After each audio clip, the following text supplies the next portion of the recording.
Hey everyone, in this video I want to share how I finance my travels, solo female safety, and surfing. I'm 29. I've traveled to 34 countries by myself in the last 10 years. This channel is about what I learned, how you can do it too. So the first one is, how do I do it? How do I pay for it? Did my parents make me a trust fund? Do my parents just give me money? Of course not. When I was 18, I got 4 scholarships to go to university in Florida in the USA. It was essentially triple what I needed, and so I just set it all aside. I grew some of it with interest, and then I just had a bunch of money as an 18 to 22-year-old to travel. I was traveling during college as well, like as a teenager, after gaining financial independence. I would say the translational side of all of that to anyone, wherever they are, no matter their situation, is to work hard and work honestly, and to do what you're good at and to try to be different from others. If everyone's doing something, do something different. If you're not using your strengths, go do something that's using your strengths, that's doing something you're good at. But that money ran out, and so now I freelance tutoring English, and I just tutor conversational English. I set my own rate. There's various platforms all over the internet for that, and it doesn't matter what language is your native language. I think you can just tutor people who already know, who have already learned your language. There's a market for everything, and just pick your native language and tutor that, because why would anyone want to learn with someone who's not a native speaker of the language they want to learn? So that's one that you can just take anywhere, and you can start from whatever background. I think that's a really good zero waste way to finance your travels from anywhere. Depending on where you go, you don't need that much money because you don't have a bunch of payments that you're going to have back home. For the scholarships, I'll make a separate video on exactly which scholarships I got, how I got them. I didn't apply for any of them, I just qualified for them, how much each was worth. The other thing is, there's many ways to travel the world for free. So if you feel like you just need some more ideas to feel comfortable on how to go, and you have like a little bit of money but not enough to go full time, then you might enjoy this video. I'll link up here. I go over 4 of my favorite ways that I've used since the age of 19 to travel to 34 countries by myself, and when I did these methods, I wasn't paying anything. The second thing is solo female safety. No matter what your gender is, people ask me about if I feel safe when I go around the world, and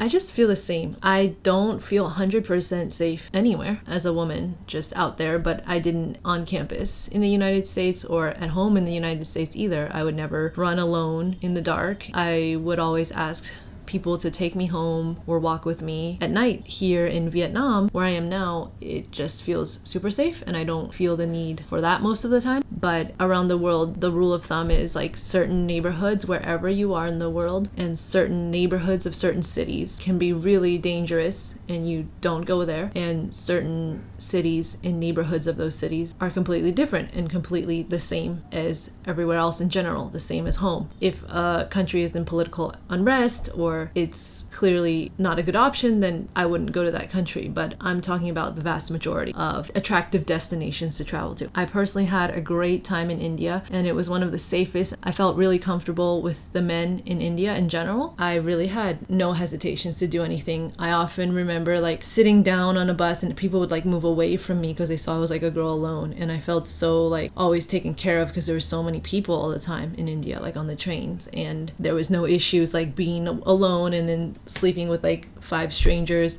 in a train because there's so many people in the train and no one can do anything to you because there's so many people. The worst things that have happened to me were not in India. Also, I remember sitting down at a cafe in Turkey, and all the people around me just kind of like made space around me because I was like the only outsider and a girl, and no one wanted to make me uncomfortable. So that's what's going to happen most of the time. Of course, wherever you are in the world, there's always the concern of safety, and so there's a variety of self-defense courses, especially targeting safety for women all around the United States, I believe. But look up what you can do in your country to learn self-defense. There's also online courses. 2 products that I've been recommended by my counselor, who specifically works with violence, are pepper spray. This one's like a very cute light one with a safety valve from Peace of Mind that I got on Amazon, and then she recommended a whistle. So if that helps, go ahead and get those. But I think just remembering that if you go to a hostel, you're going to be with a lot of people, and most places feel the same, and in most places you don't go out at night, you're going to feel good, and the self-defense courses are really going to make it or break it. I haven't done one myself, but it's high on my bucket list. The final question is surfing, how to learn surfing and teach yourself how to catch unbroken waves as an adult. I can just say a lot of YouTube. Like if I'm on YouTube, it's because I learned how to surf through YouTube, and that made made me realize like the value and the power of YouTube. So when I really sat down and was like, it's been too long of me not understanding the sport. It's not like learning how to ride a bike or learning how to play volleyball. It's like a whole nother thing that takes like 10, 20 years. I just took a lot of lessons. I was in Sri Lanka, and actually I was doing bad habits that no one was correcting, and I wasn't learning some core things. So in Vietnam, I just got more into YouTube. I went a lot, no matter what the conditions were, and I just broke apart my surfing again on a big board and put it back together using professional advice from YouTube.